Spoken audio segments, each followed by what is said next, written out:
إذن ترفع عدمه بودخ بيسوع كريستوس حزك نأخذ إنجيل مريم كابنا تخ مسمر كابنا ودخ مسمر كاب زيار الفتوى مسمر كي توصل زي تحنت كلمنا على خير كون ساكي وانجلو بودخ جبرني إمن دان ناجر أملاك نايجري لا أبان دان ناجر ودخي دا أنوني عن ناجرني عند بتت عمي جبرني هذا كريستيان كادام صني سبات لا نساك مرح أنا وانت حوت سبنا كليني يلاو يلمنك زي الولي أقات أم خينو دس قافتوه تقول سوي حدر أقات أم الناس تقول على دابو إني إلى السقايق مت هي جميع الناجن خانة وهلو بسواء دزر المكناي كاسر في المدحان أبزي يا جميع الناس الجوار ونقدر تقدس الناس يقول لك كانه منفس قدس حقاسي واي جنا كقدم حسو بنا هيرودس لدات زي يوحنس إن البيج فرا أنا دينا دينجل مريم دقنا لا أفرهم تحضر ساعات بنسة تملسوا إذا شفرا بيت كريستيانا أي فكرة معت كي مسل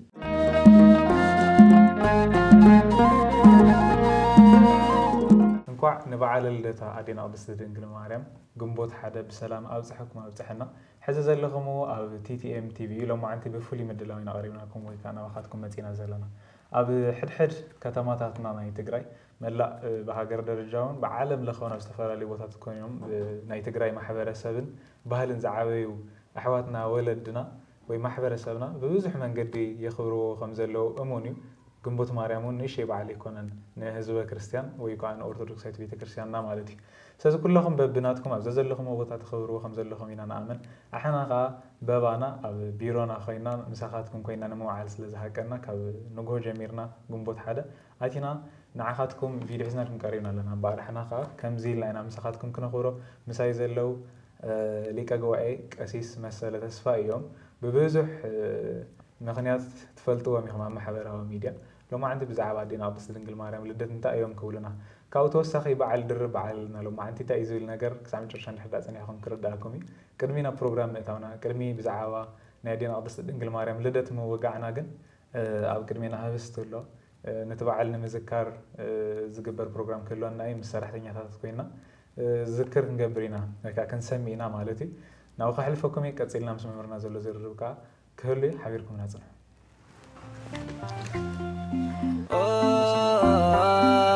ማርያም በእንተዝ ናፈቅረጂ ወናብየጂ ማርያም በእንተዝ ናፈቅረጂ ወናብየጂ እስመ ወለድሽ ለነ መብልዐ ጽድቅ ዘበአማን ስትየ ሕይወት ዘበአማን أمبار كورات عزبتي سمينا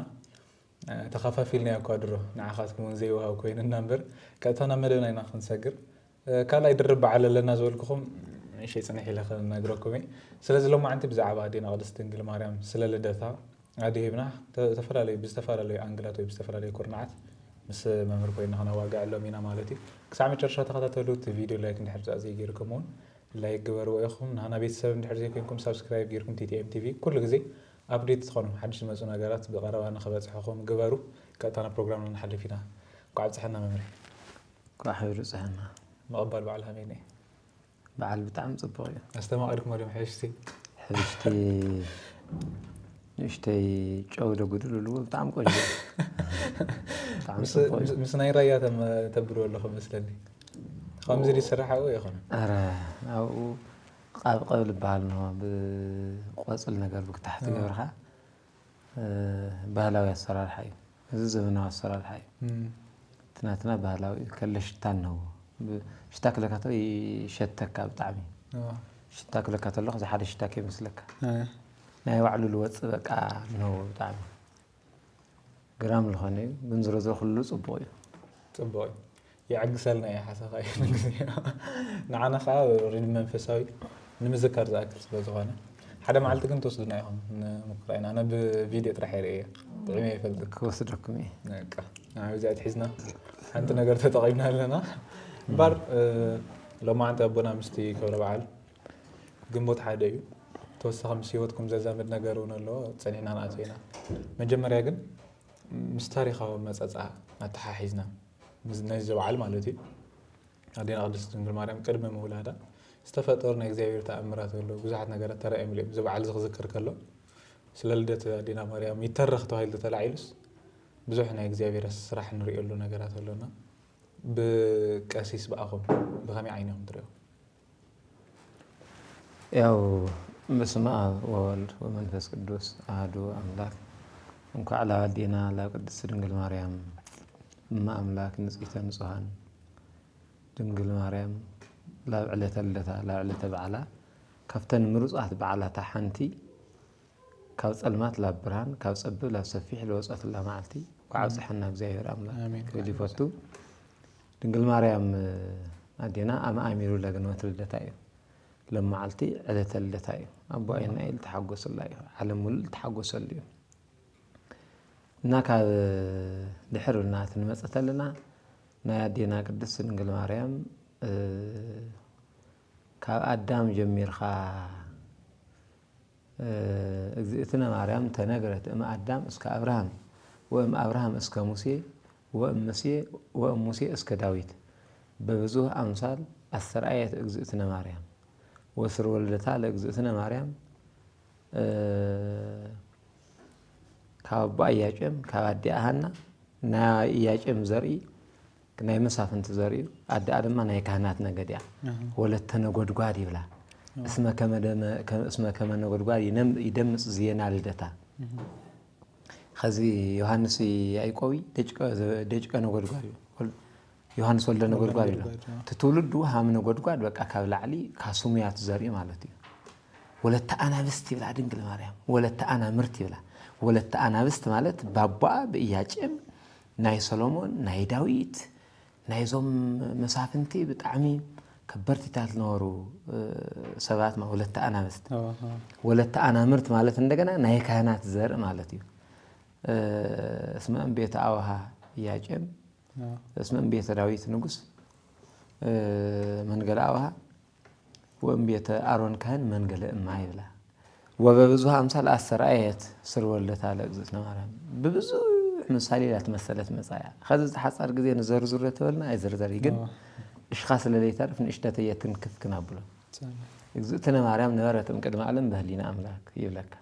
እግዝእትነ ማርያም ዓለም ቅድመ ምፍጣሩ እግዚአብሔር ኣብ ህሊና አምላክ ተሓስባ ትነብር ነበረት ዓለም ድጠፍእ ምዃኑ እግዚአብሔር ላፈለጠ ነውሩ ግን ድማ በሃመይ መልክዕ ሃምድ ድሕን ይፈልጥ ነውሩ ማለት ይኻል ይኾን ከዛ ሓደ ሰባት ካብ ዝትዕሉ ማዕዝ ቅድመ ዓለም እመቤታችን ማዕዝ ነብራ ገለታት ይብሉ ንሕራንኩም ኮይንኩም አትማም ዝልትሉ አካላት ለምሳሌ ምዕራፍ 15 ማቴዎስ ወንጌል ታይብል ድቶም ወይ ቤሎም ለበየማኑ ድቶም በየማኑ ድቆሙ ሰባት ንኡሃቤ ብሩካኑ ላዊ የትረሱ መንግስተ ሰማያት ዘድሉ ለክሙ እንቅድመ ይትፈጠር ዓለም رأي قدم عالم مفتارو حزة هزجاجة خلهم منجس سمات قدم عالم تفترة مالت يخوني جندات يقولون له قدم عالم مفتارو أبوي هزجاجة خلهم منجس سمات نعور رسيله ميتاچون قدم عالم مفتارو نورا أنت يخوني تحسبها نورا خذكوا حسخا اسكع ياج أميهنا يكزر زر ثلتي بتعمي مكرنياي جن ببزح أمثالي مسلوان ورا من النبيات ካብ ሄኖ ከሕዝኻ አብርሃም ይስሐቅ ያዕቆብ ለምሳሌ በአብርሃም ጊዜ በድንኳን በይስሐቅ ጊዜ በዕፀ ሳቤቅ ተአስሩ ትበግዕ መጽኡ ትበግዕ ወልደ እግዚአብሔር ይምሰል ኢየሱስ ክርስቶስ ተዕፀ ሳቤቅ ድንግል ማርያም ትምሰል ይስሐቅ ዓለም ይምሰል በግዕ ቤዛ ይስሐቅ ሃም ዝኾነ ክርስቶስ እውን ቤዛ ዓለም ኮይኑ እዩ بيص سابق هم ترحز تبجع كريستوس ون كاسما يوردو أبرن كل مريم أبايل توسنا نا بيايقو جزيون مسلال بمسلال تمثل يايقو كابي إساو تسألو لا سوريا لا خد لا عد لا عدكو أمن قد تحضرت التي أب بيت يلي بهالخباي إمن تنترس برأي مسال كان مدرس كعسماي تتخلى يرينا ورو مصحف قدساوي أوريزة فترة تتخلو يرينا ورو ملائكة بتاع مسال يوردو عندنا ليلة بتاع مسال يديو تايز نجار زمالت እሳ ድንግል ማርያም እያ ድድሕር ግዜ ኢልገለጸ ለክርስቶስ ራእይ ትርኢት ኣለኻ ካብ እግዚአብሔራዊ ዝኾነ ራእይ እንታይ ይገብረካ ንሓላፊ ናድሓለፈ ትርኢኻ ናድመጽእ እውን ትርኢኻ ዮሐንስ ራእይ ናድሓለፈ ዓለም እስካዕ ተፈጠረ ጀምሩ እዩ እስካዕ ምጽኣት እውን ርእዩ ማለት እዩ ዳዊት اسمناه بهاتيات تصنسك وأمزع ولا رتني مية وليو داويت ناتر حلفه همي هم تتصنسه بعمزع همي هم ولا رتعدي وفلتيو نادي مسؤول بالبلد اسك عمزع تنبيو هذه يايكو بحلمي تمثال مسايت رنجل مريم ملائكة أب قول خوينا لكريستوس ولدا لكريستوس حازلا لكريستوس عدكسا لكريستوس تحرس ثلاثي دو كامسجنو يوردو مخانم لا لعلله كديو مخانم إلى رأي ماله تمثال دنجل مريم يعني أجنان كالسماي ملكوت كم مدر دم أسجع دجانيت أراست أراك إثنو لا كابستاتيوتي مريم أراي كل إنبأسي ولا ليك أون تيولوا كاو كل بأستات عراق تيولوا دنجل مريم هدينا إذا اللي إسحاق كما صدام إنكنا وكما جمرة مثلنا إخبار تأتي ميات رفلنا يولوا نورهم صاحب الدوسي زنتولا إخبار أملاك الزر كهديات رفلنا صنحو كهديات رفلنا نورو هم صدامي جمرة كنت أفقنا ورنا أنا زر إسلا لا ترفلنا جن كأدم جمرة لا تقرصت ورسي وارد لابل داويد لابل سلمون لافتم كانت لابل ليوي لابل أرون ورسي وارد لابل داويد لابل سلمون ورسي وارد لابل إياجم لهنا لا قدم إياجم هنا بيترك أيتيك تاي السنة يوعى الزرزر إنه مع ترى إنه كيوعى الناس يسمح لي لا إياجم هنا إندجنا بروكات قدوسات دغزاير دس لابلو ازو غدلوم ليبالو تدخيو بدخنتهم ديامارو انت مخانات ولو مخان لمنتا مخنخنا ولم دغزاير ديامارو هم زحز تولدي ياچم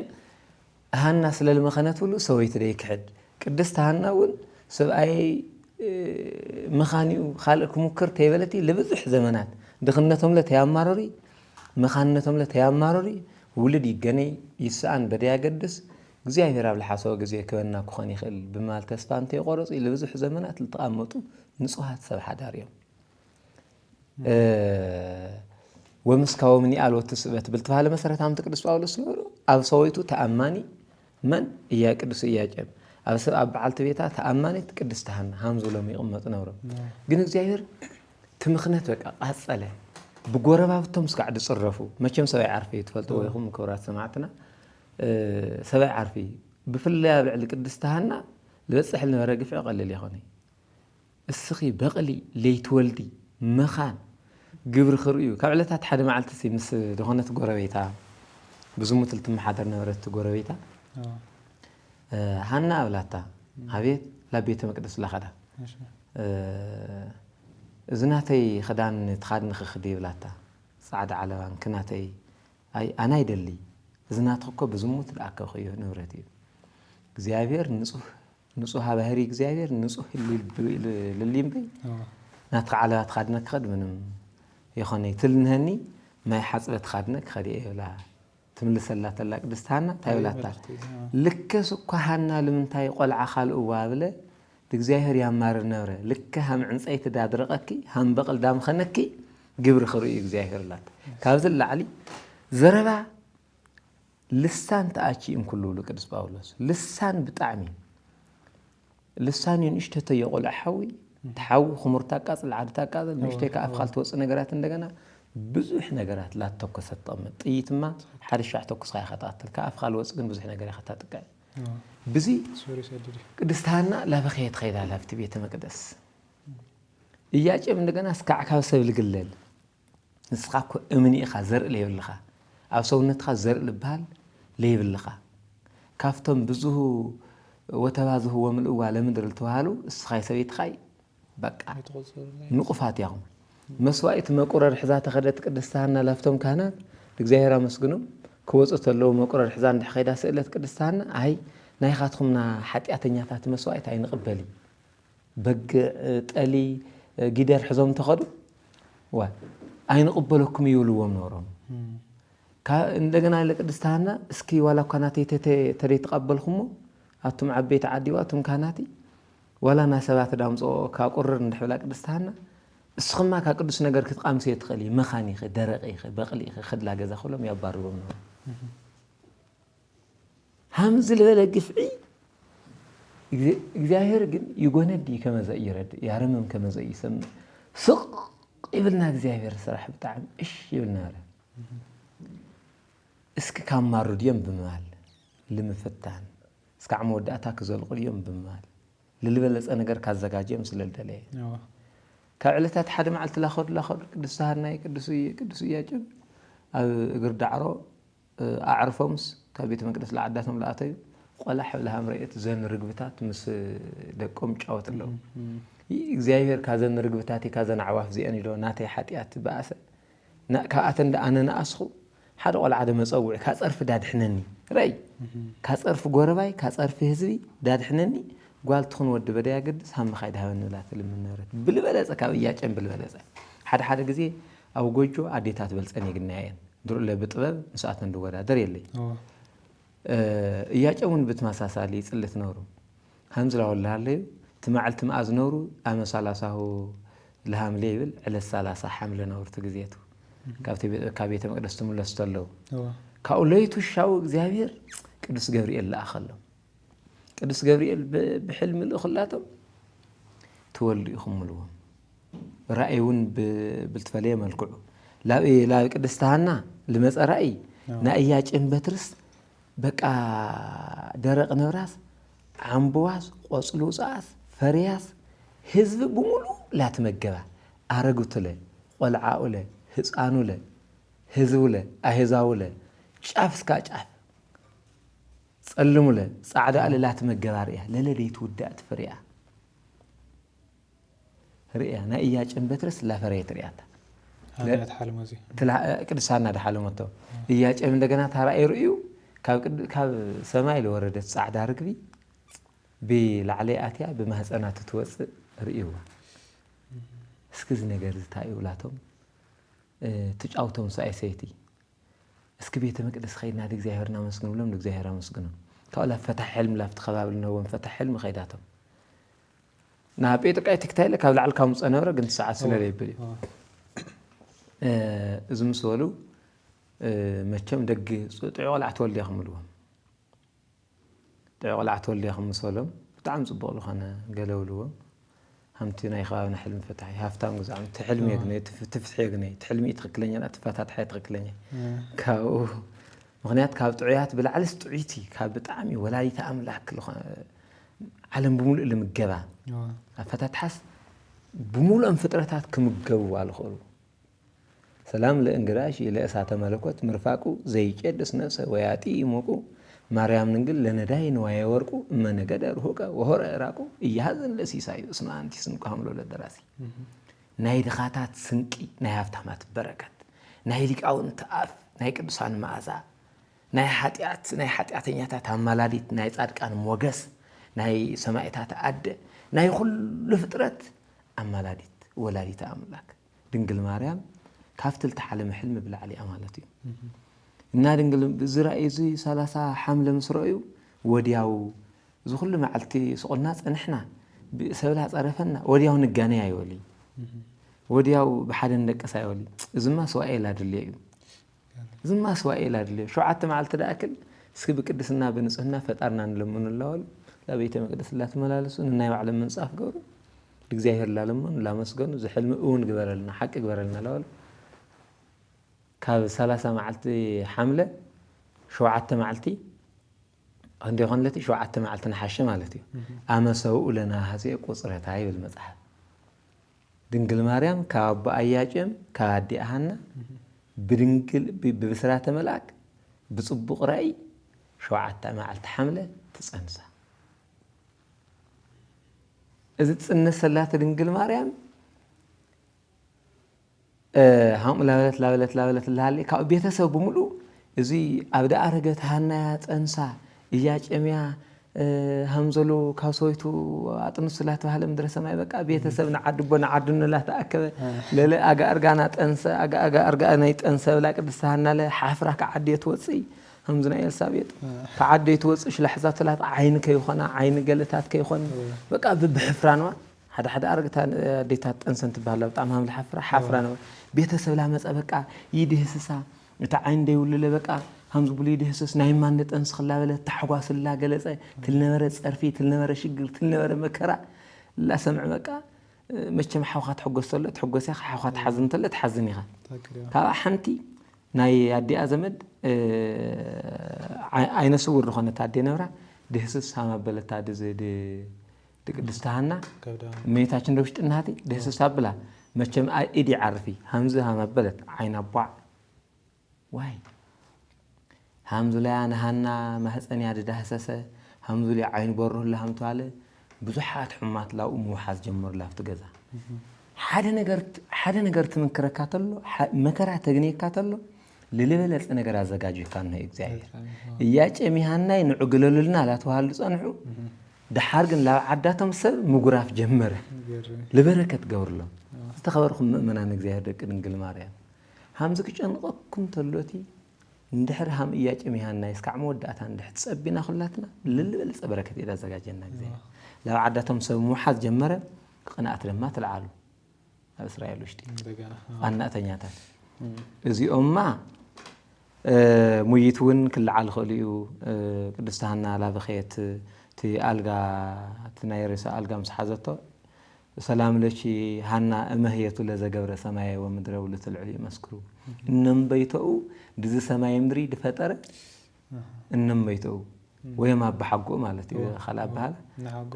دز سماء مدري الفترة أملاك إنم بيتو دخان خك دستهنا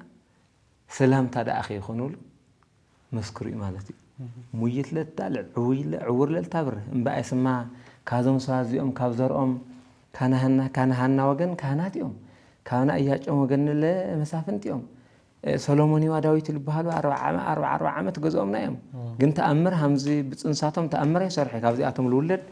خالق نجار خانيو 100 عامت كجزء إنه يخليو نقطة لهم بليتو لهم دستانا نقطة لأولاتهم أدمى تجبرها بإسرائيل لا تشكعت لا تشكعت صقات مسألة مكرانه دحر مكران صقانه أما أصقع جزء مكرانه دحر مكران صقانه دي كدستهنا مساز ما دخينا مسوايا مسجل توسنا بيتسوي خينا لا بخيدا إسرائيلي وليبانوسي قربابتين بأنفت معراب إسرائيلية ليبانوس تركب ليبانوس خيدا لدنقل ما كدستهنا أمن دري خدتي أبزنها لاول كياريوا بتتنسل حدقة كيخون دو على لكي تموت سؤال ناس أهيوت لو حدقة كي بصح أبرخا دنقل ماريا دونكان تخلاتو أوج أكاوتا دونكان تخل إياج بداس نجر مالتي دونكان سفيهون داس نجر تخلاتو أو لحضرو أو قانيو دنقل ماريا أبرخا أفتس أوتا أفتش أكا أفتس سبليولو تولدت أو تولد ليبانوس توص مرأتي ولا قدس ياري دابونا ليك ليبانوس توص مرأت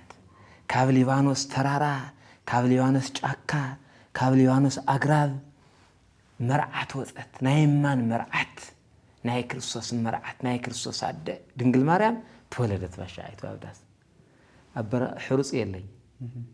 خد نجرات يلي تطوط تبلع بزح مسير نهو طوط سنداي تمثل قلعة ولدت لمالي وإحنا قرأت نوزح عزق زي كنا طفين خلي هام أولهم بزمل كعزي تولدت هو تبوانا نت كاو كله كنت حزد اللي يزنوركو أفت مكان نت نايني كدستانا نا كدسيا جيم أبونا زنورة مكراز قرأتكم مالتي بتعامل زي خنا كاليدا اللي يزنوركو كاو كل العلا خلو تختتلتون كستوعلو لزدالي كدستانا قد صلى خلاسي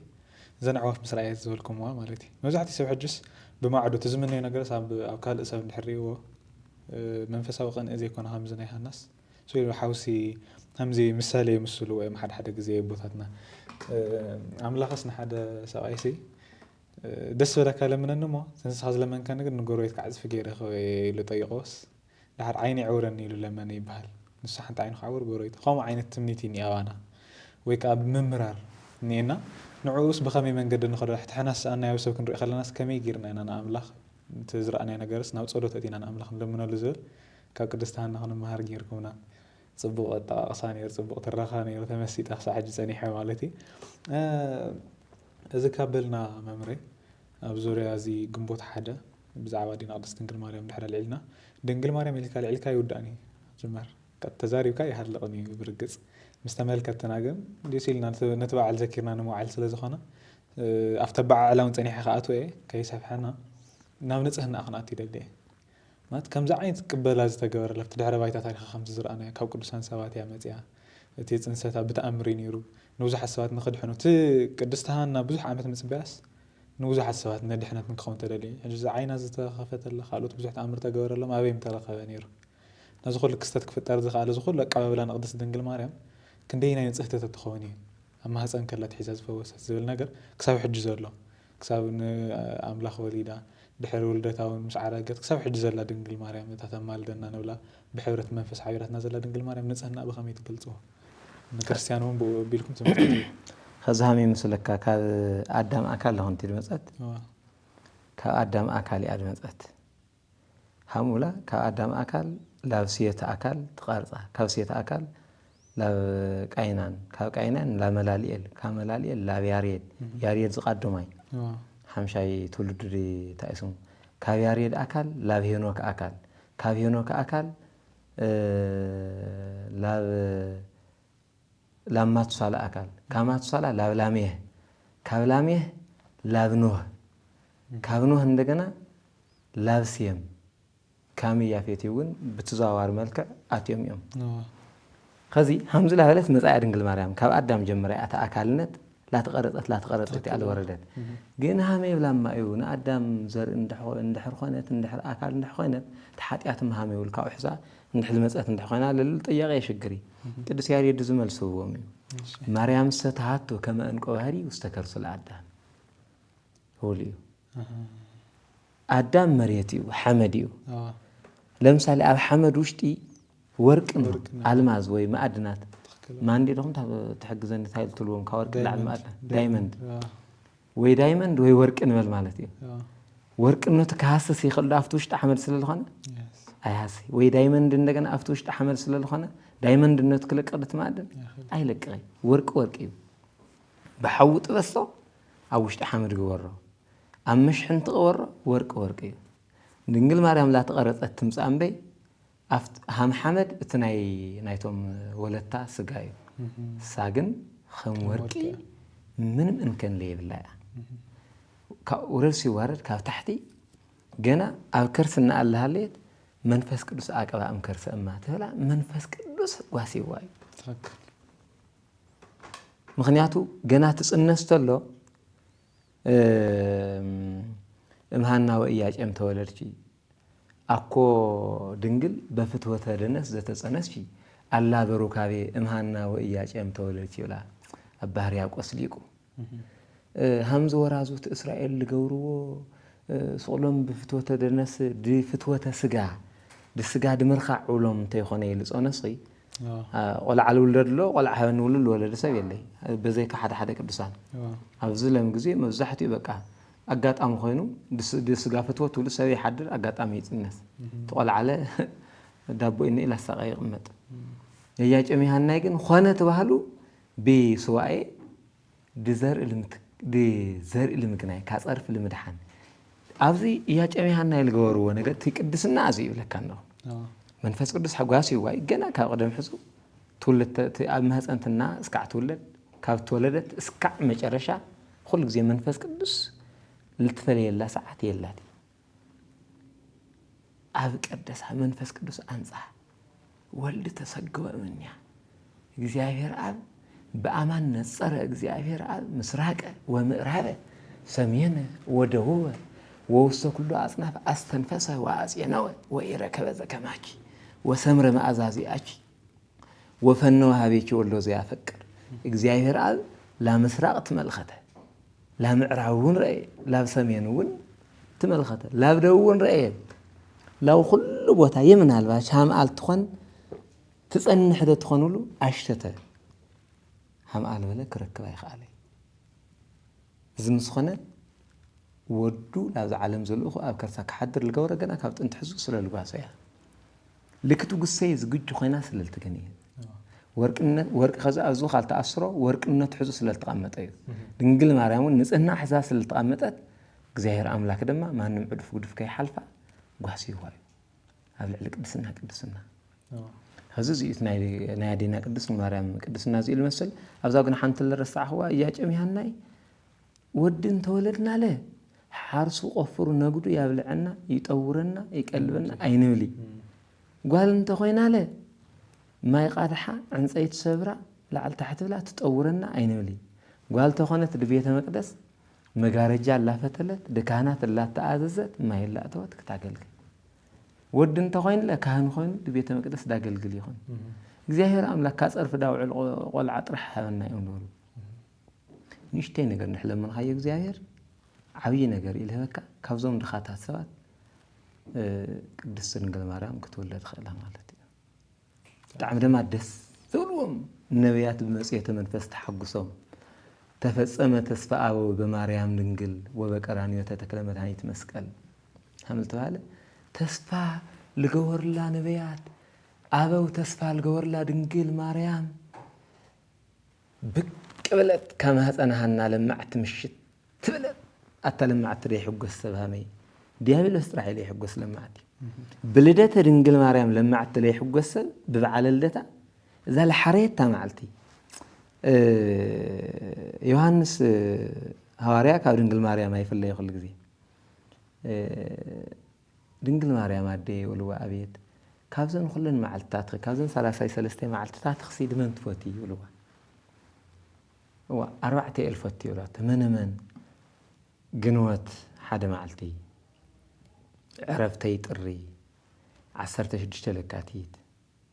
سنة عسري حدي حمش تبقى ولا تيكرت أربعة هنا كأفل ستي كذا علم زلال عليه الخير كله عسرت شدشت نحسه حمش تاني اللي الفتي ولا تو أبزي أن ذكر النساء بمن متأمر قلت جهنم مسات أي دودي أمال كم حري ولا تو كاب حمشت أخا من تفوتي يولوه كاب حمشت أن صبغت يا خالت أي أخاني كاب صبب لا بقفح كاب صلمات لا برهان لوز أخو لا معلتي قنوة حد معلتي لدس عندنا عدي لا تصرفت أنتي مخان لا تفعلت بقلي لا تفعلت زاهر تسألك لا تفعلت أبوي لا تصرفت نابوي ناني نأزما دي صرفي نا مخانات زرق لا توهال كاب صرف دالي حنو خلا معلتي دمل علم بقى تسفى لخل خلا معلتي قنوة حدا معلتي بناتي لدت تحقص دعالة بناتي لدت لتسأل التعرقة ذرحابة دابل دسأمق داستي بزعلة زياء صبق السرحسة بشعت الذكرن بتعمي الفتي كاو خلن بعالاتي زياء الفتي ولا دنقل ماري نازي المثل تي لدت نصهنا قدسنا ቅዱስ ኤፍሬም ታይውልዋ ሶርያዊ በውዳሴ ማርያም ድርሰት ሲ ነጸረ አብም ሰማይ ነጸረ አብም ሰማይ ወይረከበ ዘከማቺ ፈነወ ዋህዶ ወተሰባ ምንያቺ ሰዓዲ ለነ ቅድስ ከለም ጣዕም ታወደይ ናት ዝክር ለኻሲ ሽሉ ጥዑም ይልኾን ሽሉ ጣዕም ንገርም ምርጥ ኮይና ምርጥ ዕቃ መመክዕትና ብስሩሲ ድንግል ማርያም ማለት زعل زيادة حنا فوليت علتها لدت دقيق أدم مالت كويا نايخلاتنا لدتي أزال مع تعلزيا تسفى لرأنا الله علت دنقل مريم اللي تولدت لا علت نصحت علت قدست علت نا فوليت علتها كأوجن مشى تولدت لنا أنا حد خوينا أبوينا يتحققوا لو عدتهم وانتملسوا مصبعي ترفي 3 عامات مولد إذا مصبعة طب لا طبيتها لها اللي كعبلتها حد معلتي ملائكت تفولي ما يفلت كاودن قل ماريا ناي أملاكاتهم عدم خانا كأولن صهنا قدسنا ملائكت لك هذاك ساعات يفلي بالبلد افترن قل ماريا كابت متحزم تفلي واخوني كابت حد معلتي هذاك ساعات لها اللي قدستها مخنا خلول تغيب برك دي خوني قدي كاو قدس جبريل محقوق فبلهم لا تشكوا عبلوا كل الهم بلسناتا دحريو مسارك كبا قدس جبريل حنت معلتي كاصحل انقدعا اورداتا يتفلتي قدستانا ويم كفابلاات اطبيا ويلت حزلا مخنيات بك انا مصبع قلع انا እግዚአብሔር قلع انا تيخونتي እግዚአብሔር ልታገልግል قلع الله ولد قلع 3 ዓመት መስበጽሐት ለኢያቄም ጥዕት ሰይት ለሰያታ ማኸር ኢያቄም ሙላቱ አቤት ዋ ይትርሳ በጻተ ዘበጻይከ حمل ولا مصحف مصبعنا እኮ በጽሑ እዛ ቆልዓ خابدا اخل ተይለመደይ አፋ ዘመድ ማል ተይለመደይ አያዬ አባዬ እናዬ ትልተላ አደ ትልተላ እግር ተخላ ላተላተ ትልተላ ፍቅርና ላጠንከረክ ኸዲዩ ካብርጾናዬ ላድሕርት ከይንብል መጽባዕና ናብጽሕ ወእሁ ብጻቴ ዘነበኩ በአፉ የዘብየ በከናፍር አመም ዳቤ ሐምሎ ለቅዱስ ዳዊት أنا ما فقر خير لك اللي خبله بتعمي خطفت يا ولد عم نخدخنا زحاولهم ما بقوم حزم بس نسرعت بيتسوم أرمم أسلست عمتها دنجل مريم حزلهم أبيت مقدس أو صحما أبيت مقدس من ساوس حوا مس بزح سئلت تاين مجبا ولهم زوم كانت باش عيسو زكرياس إنور لك كانت تاينا نمجبا ولا عسلست عمت تاينا بالحولهم تجرمهم لهاللي كأوجن كاب سماي فانوئيل بهال ملأك ورد ولو رب تقمطو همزي لمثالي وي عمره يقلد ربب يولي قتل النجا قتل زكرياس لما تمع بيت عدد اخذ مصبركتي خير تقبلوا لما صوا هيوت بغراو هبست هيوت بمزغاو ودنجل كما صيسو عبيت عدي خير تقبلهم بلو رحقوا وسخ ملأك لا حد عبيت عدهم خد كانت لهم خد وصلا رح خد يمن الباش نا እግዚአብሔር ረድኤት አይፍለጢ ማስራ ና እግዚአብሔር ስራሐ አይፍለጢ ለዛ ህፃን ለመጸበረከት ከይሆን እስከ ቅድስታና ሕዝቅያማ خد ይብላ ታተላበለት ብጽሐን በለታ ዘመልአክ ወርድ እስከ ዋحد ከያ መሰስበሊ አንበሉ ሓድጋታ መሰስ አንበለት አታርይዋማ ሓድጋታ መሰስ አንበለት ዘመልአክ ጉራክን ፍንጽፍ አብሉ ምዝጋክን ፍግር ዳብሉ ካዘ ህብስተመና እኹልስ ካዘ ጽዋ ህይወት استي كذا استهيوت ابلع خلص هم بلا كقدسان خታውሎም ባህርያቆስ ወድንግል አኮ ህብስተ ምድራዊ ዘተስየሰቺ አላህ ህብስተ ሰማያዊ እምሰማየ ሰማያት ዘበሰለ ወድንግል አኮ ስቴ ምድራዊ ዘሰተቺ አላህ ስቴ ሰማያዊ እምሰማየ ሰማያት ዘተቀዳ ብምባል ካውና ምግባ ወሉ ሊቃውንቱን አመስጠሩ ቅዱስ ያሬድ በአንቀጸ ብርሃን ድርሰቱን አንቲዩ ስንጽይተም ንጹሃን ዘነበርኪው ሰይተ መቅደስ ብምባል بدم بقولوا سله بستهيوتي سله سوى أمرها لساتي التنجارات ቅዱስ ፋኑኤል ዳብልዓ ህብስተመና ናመ ግባ ነገር እንደሕት ለሐዘልና መኖሪያ ማሽግር የለ ያቤተ መቅደስ ተግባአት ማለት ላ ተዘመረ ላ ተዓለለ አንኳስ ካብ ዝፍቅር ዝልተዓለ ርህርህተ ህሊና ልብል መዝሙር ካብ ዝልተዓለ የል ደረሰው ማለት እዩ هو بزح سب ርህርህተ ህሊና ተብል መዝሙር ፍላይ ኣብ ዩቲዩብ ቀደም ካሴት ይዘውር ነይሩ እና ተሸጣ ገለሰብ ብዙሕ ድኻም ነይሩ ሎሚ ተዘመን ተቀይሩ በዩቲዩብ ዝጻዓን ዘሎ መዝሙራት ሕዝናይኩም መዝሙር بخمي كنتات كم زخم زعلة وكروت تجاوزنا يا خمام ماخل بزح ساعات لا أم الله يوتيوب بزح ترى قال يوم مش مبوقع جيمز أتو ولا سوون ولا تشوفكم أو يركب بقى سلا زي ولو أنت من كم زمر أي فلة نيرنا بزقات عمي ريت هاي اللي نازل بتعمل تفتح مزمرنا اللي نعرض استدنقل مريم نايا بونا ليك جوعي كاسيس مسألة تسفاي مخانو تملك تقط فلتو أقرأ كثير ما بونا بكليف حزنا لهم خنمس حساب لنا أنا صومون توتو يهم ركسنيه ساز ناتهم مخانو كنقرأكم يدلي عبونا سكين قرب كتزمر لنا ما دحرت مزمر جن بزعبات أنا يتام مزمر سكين شيء نقرنا يا خمالت خميلي أخلص سوك لك أخيلو كاويدكم كذا صراحة عادي هذا لا نساتن كتبوا لنا مجمرة نزمر لنا እሺ መቼም ሀምና ቀደም ደኳን ድምፂ ያለ ርህርህተ ህሊና ማርያም ርህርህተ ህሊና ማርያም ማርያም ርህርህተ ህሊና ዘወለዱሽ ኢያቄም ወሐና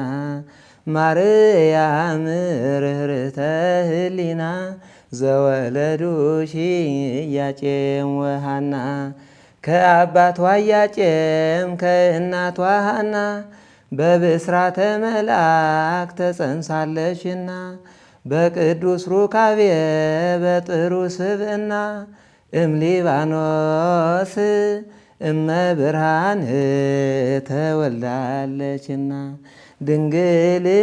በድንግልና አምላክን ጸንሳለችና ድንግል በድንግልና አምላክን ወልዳለችና ላበለይኸት ቀድሞም በብፅዓት ስለተወለደች በሦስተኛው ዓመቷ ቤተ መቅደስ ገባች። ህብስት ሰማያዊ እየተመገበች ጽዋዕ ሰማያዊ በክብር እየጠጣች 12 ዓመት ቤተ መቅደስ ኖረች። ከመላእክት ጋር እየተጫወተች ክፎችን አጋንንትን ድል እያደረገች መጻሕፍትን ሁሉ ድንግል እየመረመረች ድንግል በድንግልና አምላክን ጸንሳለችና ድንግል በድንግልና አምላክን ወልዳለችና ላለ ካው ድንግል በድንግልና አምላክ ትጸንሳለች ከሚል አንቀጽ ደርሳ እየተገረመች አምላክ ካደረሰኝ ከዚህች ዘመን ብላ ተመኝታለች። ገረዷ ለመሆን አምላክም ከሰማይ አይቶ ንጽሕናዋ ሐርንና ወርቁን እያስማማች በእጅዋ ውሃ ስትቀዳ በለጋ ዕድሜዋ መለኮታዊ ቃል እግዚአብሔር አደረ በሆዷ። ርህርህተ ህሊና ማርያም ርህርህተ ህሊና ዘወለዱሽ ኢያቄም ወሐና ኣብለል ዘመርኩላ ባዕለየ ኢታ መላእ ዓለም ድስማዕ ክሊፕ ናይ ቀሺ መሰለ እዩ ኣማረ ሰፋ ሰብኣይ ዛፉ ኪሮስ እሱ ኦድየል ገበረኒ ናይ ብፁዕ ወቅዱስ ኣቡነ ማትያስ ሊቃውንቲ ጉባኤ አዲስ አበባ ብ2009 ዓመተ ምህረት ኣእርመ ብ2012 ይራውፃኸው ማይተውን ለምንታይ ዘመረ ክብል ይኸሊ ካልሰ ካብ ቅንብር ወፃይ እቲ ድምፂ ኦድዮ ለለተ ዓለም ሙሉ ሰምዕለት ናተይ መቸም ሰማይ ኣይትዘምር ይባሃል ናኣተይ ምዃና ግን ብብዙሕ መረዳእታ ናይ ባዕለየ እዚ ካብ ነገረ ማርያም ወስደ ኢል ዘመርኽዎ ማለት እዩ ግጥሙ ይኹን ዜማ ይኹን መንፈስ ቅዱስ ዳቀበለን ናይ ባዕለየ እዚ ድንግል ማርያም በርቂ ኮይኑ ይኾን ብዙሓት ደርሰታት ዝደረሰላ ሊቃውንቲ ግን ግደለ የብለ ደቂ ተርፍለ ላኡ ገብሮ ኣብዚ ቀረባ እውን ሃምትለኻዮ እግዚአብሔር ንሕር ገብርዎ ዝፀገም ኣብዚ ዓመት ዝዳጋጠመና ኣነ ካደ ይፀንሕ ነብሩ ንስዋሱ ሚድያ እውን ብምትሕባር ሓስብና የነበርናያና ክሊፕ ክናውፅል ያና ናተይ ምዃኑ ማለት እዩ እስካዕ ኸዝለለ ኣብ ኣደባባይ ወፁ ብኦድዮ ስማዓለስ ንኣተይ ልበለ ኣካል የለይ ናተይ እና ላፍቲ ልነበርናዮ ንምለስ ሓደ ኣፉ ድንግል ማርያም ኣዴና ላብ ቤተ መቅደስ ምስኣተየት መላእክት ላጫወትዋ መናብርታ ምስ መላእክት ኾነ ትኽብሪ ካብ ምስ ሰብ ምንባር ምስ መላእክት ምንባር ሰብ ትበቅዕ ተሎ ትቅደስ ተሎ ምስ መላእክት ምንባር ይጅምር ብስጋኡ ትነጽህ ተሎ ላብ ንጽሐ ስጋ ይሸጋገር ነፍሱ ትነጽህ ተላቲ ምስ መላእክት ምንባር ይጅምር ሰብ ምስ መላእክት ምንባር ጀመረት ገና ብቆልዓ ካብ ቆልዓ 3 ዓመት ጀምራ ቤተ መቅደስ ምግልጋል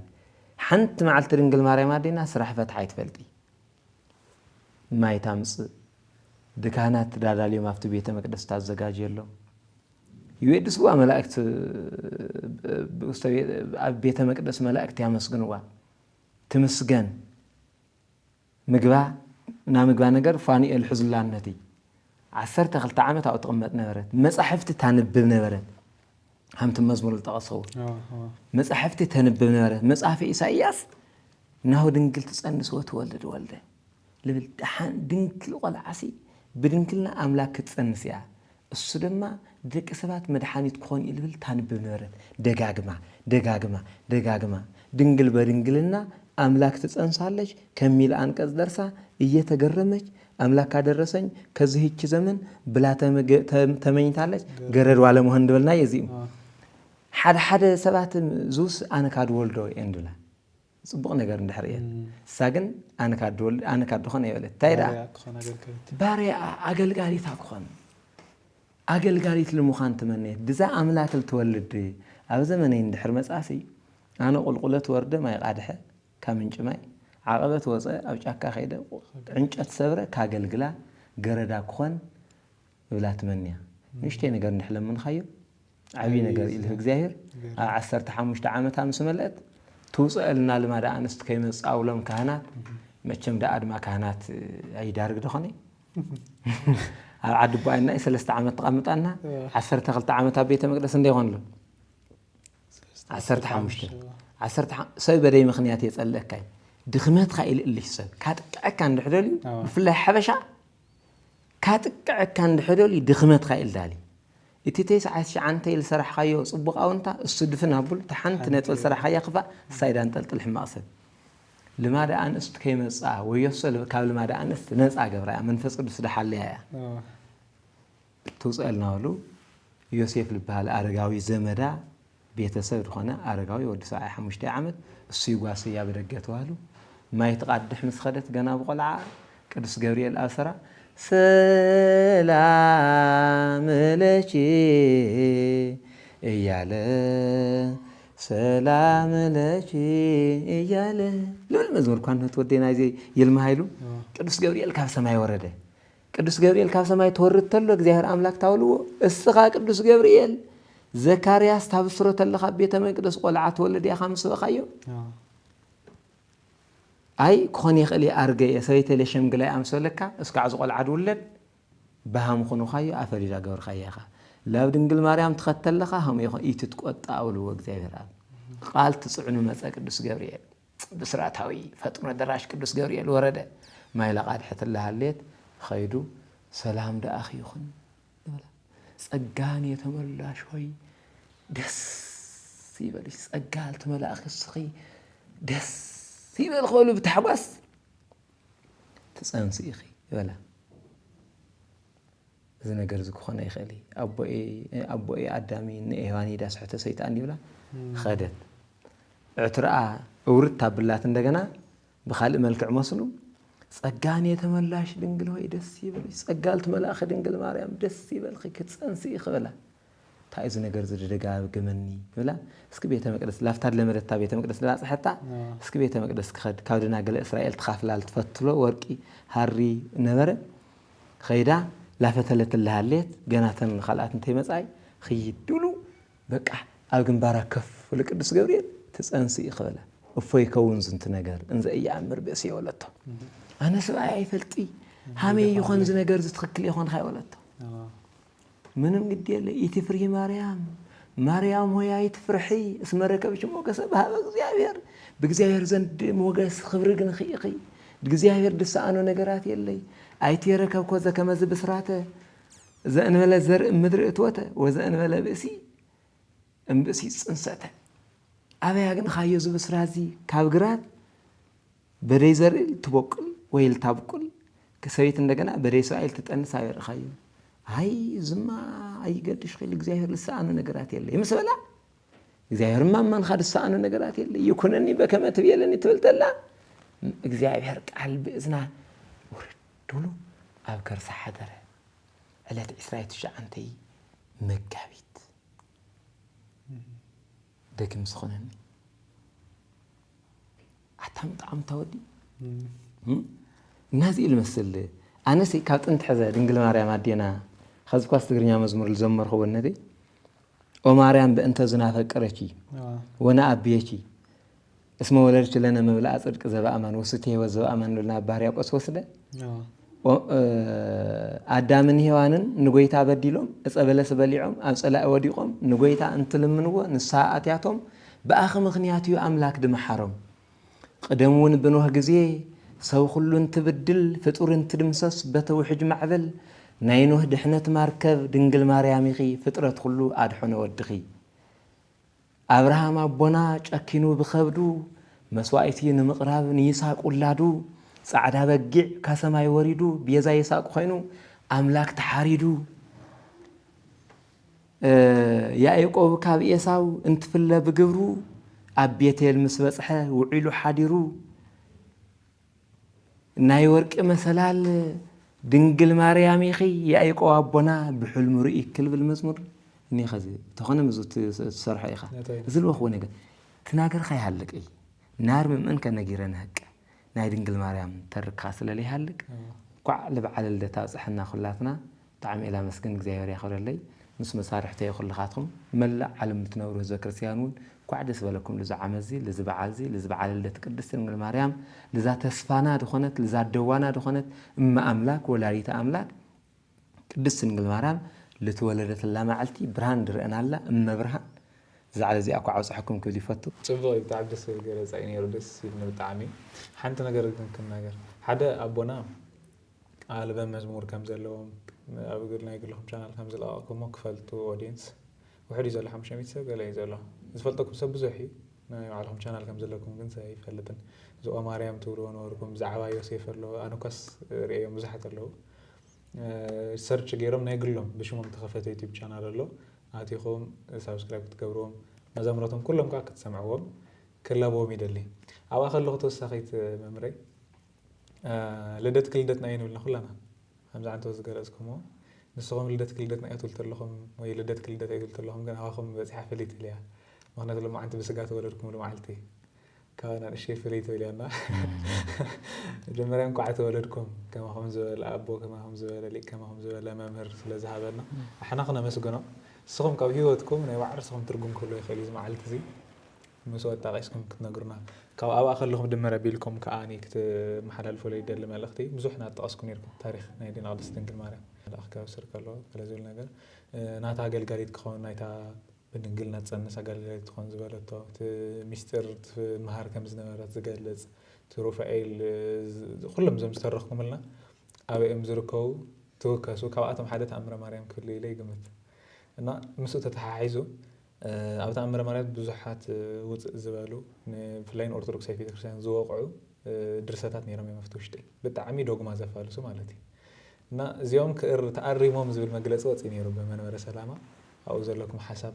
እንደገና ወስኽ ኣቢልኩም ከይትርስዕዋ ምስታ ናይ ልደትኩም መዓልቲ ጌርኩም ንገርና ዝኸበርኩም ሰማዕትና ኣነ መቸም ልደተይ ልተወለድኩሉ ብሲሳይ 8 ዓመተ ምህረት ግንቦት ሓደ መዓልቲ እዩ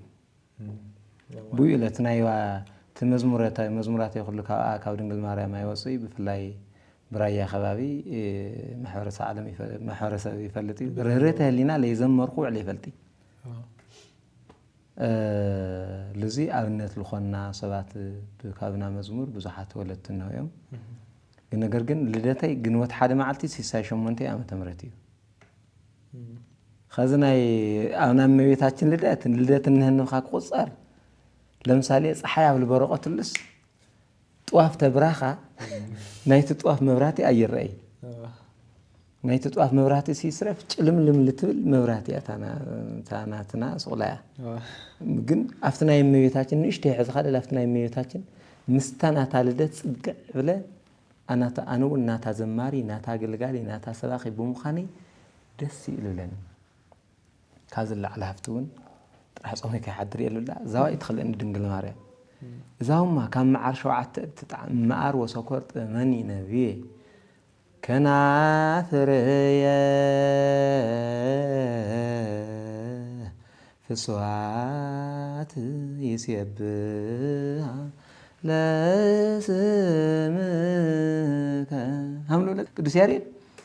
بقاسي خنافري داخل مسجناك قمطا دود خلام لخو داخل لازم مرخ قمط اللي دتخي بمعلت خل تولدخي عرفتي له بمعلت خبر لي تعال لا جن صدقوا قبلتوال كله حدا اشخي حدا صلاي ابزان مريت كيتا صنح لي دنگل مريم قدمي بقى دحر حز خونك 50 عامتي جبرنخو فرق كفل زمن اقصرنخو ببزح وط اورد أوزالمي من بل 50 مملئ دحنطت يا تاموصات بهال دحنطت يا فرق كل زمن دحرا قصرخو اذا كاقدم دنهل 10 ديا 10 وي فرق 10 وي لكاو اندحر فنتت اندحر ولا شجر يلي اذا ترفع عدمه بودخي بيسوع كريستوس حزك ناخذ دنجل ماريام ካብናትኽ መስመር ካብና ወድኽ መስመር ካብ እግዚአብሔር ልፈትዎ መስመር ከይታውፅን ዘያት ሓንቲ ክልምና ኣለኸ ካብኡን ሰባከይ ወንጀሉ ድወድኽ ግበርኒ እምን ዳናገረ ኣምላክ ናይ ገሊላ ኣባ እንዳናገረ ወድኺ ዳኣነ እውን ያናገረኒ አንደበተ ጥዑም ይግበረኒ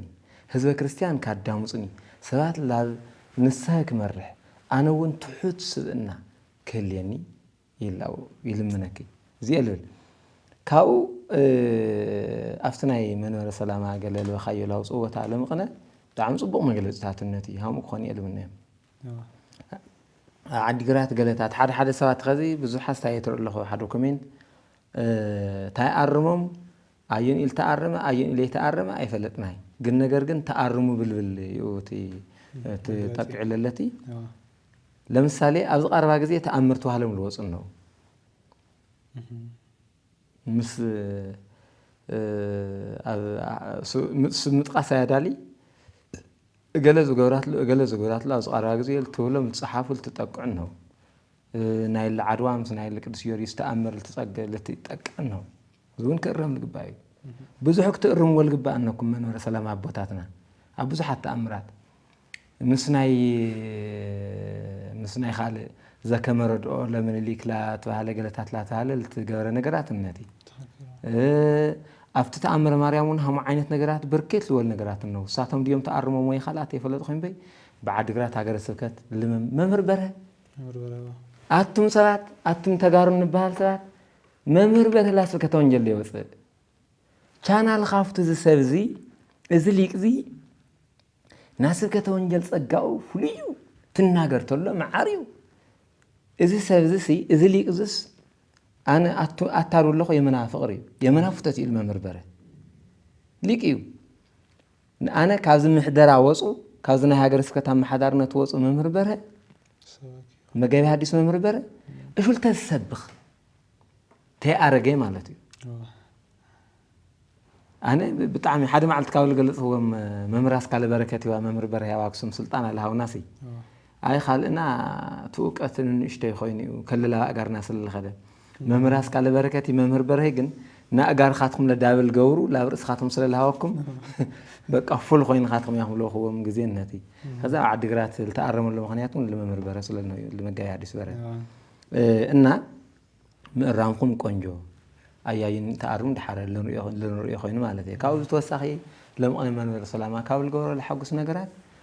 ብዛዕባ ስዑድ ዓረብ ዝነበሩ ልዕሊ 200 ተወለድቲ ናይ ከባብና ታሪክ ጠቕሱ መንበረ ሰላማ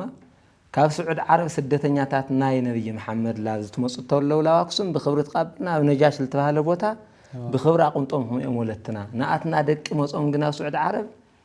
መርሸንቲ ዝፍረዶም ንምንታይ ብምባል መንበረ ሰላማ ብጣዕሚ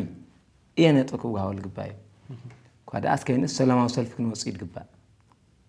ብመንበረ ሰላማ ፃውዒት ማለት እዩ ካልእ እንደገና ኣብ ኢየሩሳሌም ከባቢ ተጋሩ ብምዃኖም ጥራሕ መነኮሳት ኣታ ኣነ እዞም ሃም ዝገበሩ ሰባት ክርስቶስ ሓደ እዩ ሃይማኖት ሓንቲ እያ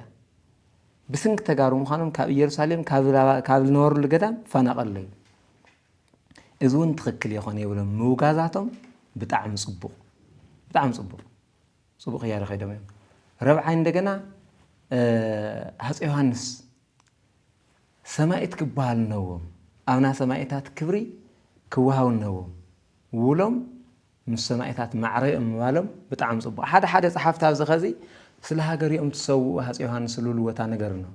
ስለ ሃገር ጥራሕ ይኾነ ዝሰውኦም ሃፀይ ዮሃንስ ካልኣት ነገስታት ስለ ሃገር ትሰውኡ ነው እዮም ብዙሓት ሃፀይ ዮሃንስ ግን ስለ ሃገር ጥራሕ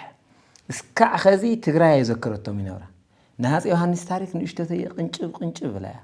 ስለ ሃገር ብቀይሕ ባሕሪ ዙርያ ልዕሊ 5 እግሪ ድፀዓዱን ለሽ ላቦል ሰብኣ እዮም ነገር ግን ታናመተማ ፍልይ ትብል እያ ብዚ ፀላእት መፆም ተሎ ክብሪ ኣቦና ሃፀይ ዮሃንስ ሰማይት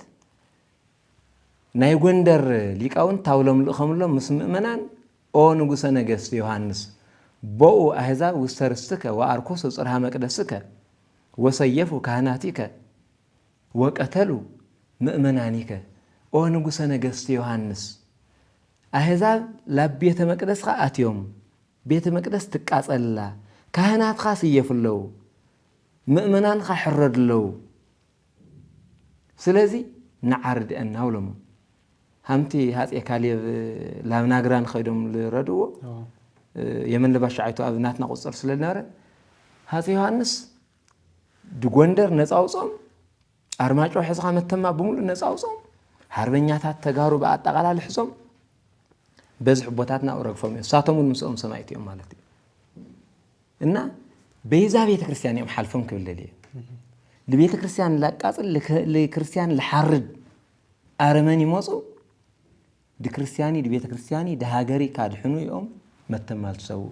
ሰማይት ወሎም ምስያሞም መንበረ ሰላማ ብጣዕሚ ክና መስከኖም ይግባ ሃጽ ዮሐንስ ቤተ ክርስቲያን ክስርሕሎም ኢለለው ዋላይ ሃሜ ሰማይቲዮም እና ብዙሕ ታሪክ እንዲያም ሐውልት ላይ ተሰርሐሎም ገለለ ተሰርሐሎም ሉል ነገራት ነው ረይ ግዜ እታ ሐውልቲ በሰባት ስንክላት ላደንጎየት አው ጎንደር ክስርሖም ይግባ በይዛ ጎንደር እዮም ሞይቶም ሃጽ ዮሐንስ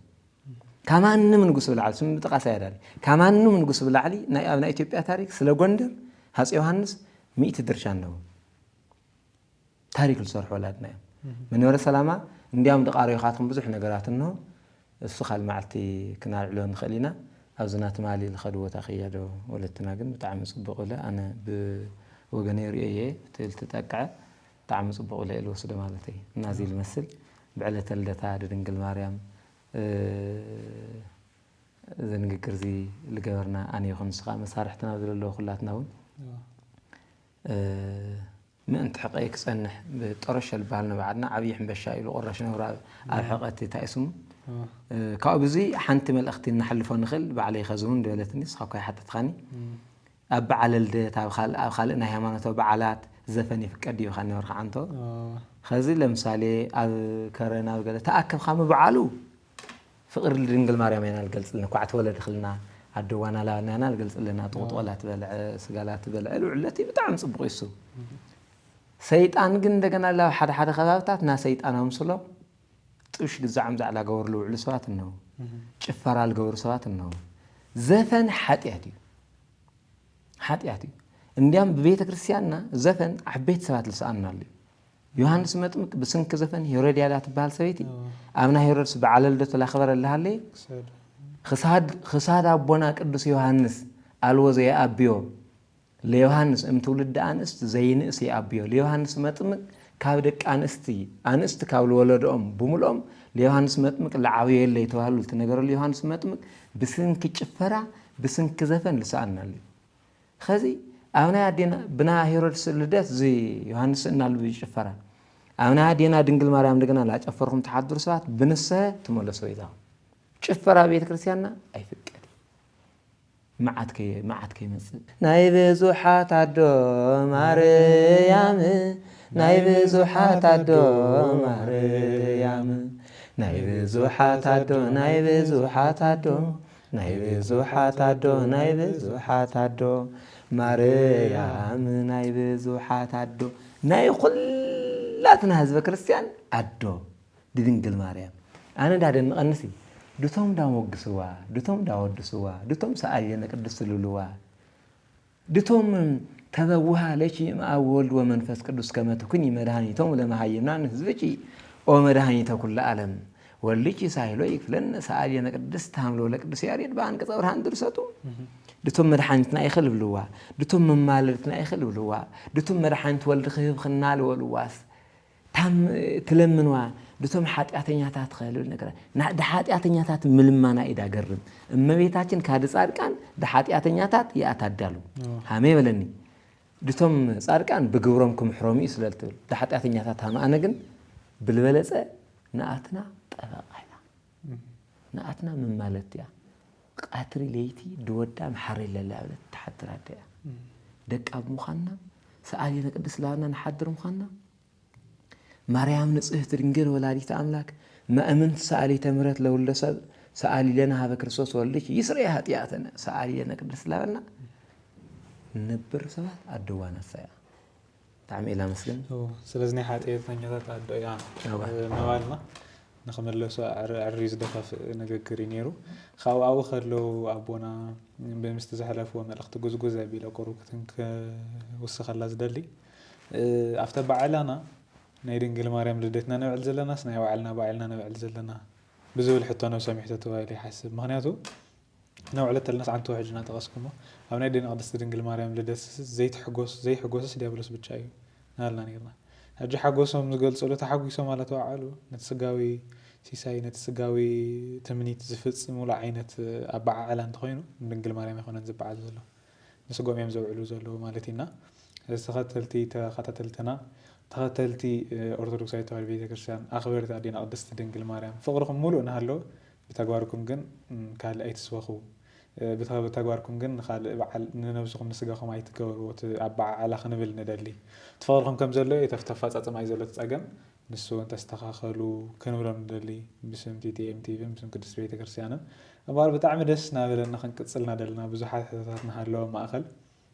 كان عاد تجديدنا لنا يا زاكلي مثلا يكسر أفتح ناتي شانال خياجن كاسيس مسألة ولم يتيو لا عصرت مزمرات التلقى عنهيو اسكع خزك حمشت ميتي خبابي فحخ يبلي أبيتي بالله اعتقادكم يزاهم كاسيس مسألة وهم أتهم نا علي فوتو للو سبسكرايب جورو كاون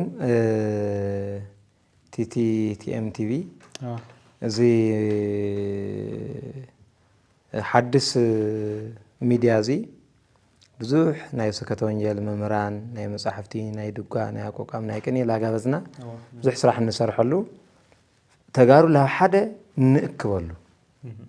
خازي لبتن مولي استخبركم مؤمنان لبتن بزحيو اسكم اكاو نجمر يعني ولنا تام اكاو نقصل الله سلال خنا انا لمقنه كله كازوم ناس غا مرحت ناسي صرف هدي اللي بلا يمثل مصراف ما يقارص بقى اطعملناي اطعملناي تمصراف اتمونججال اطعملناي دحنا خزي تاكبنا مفتاح يفطر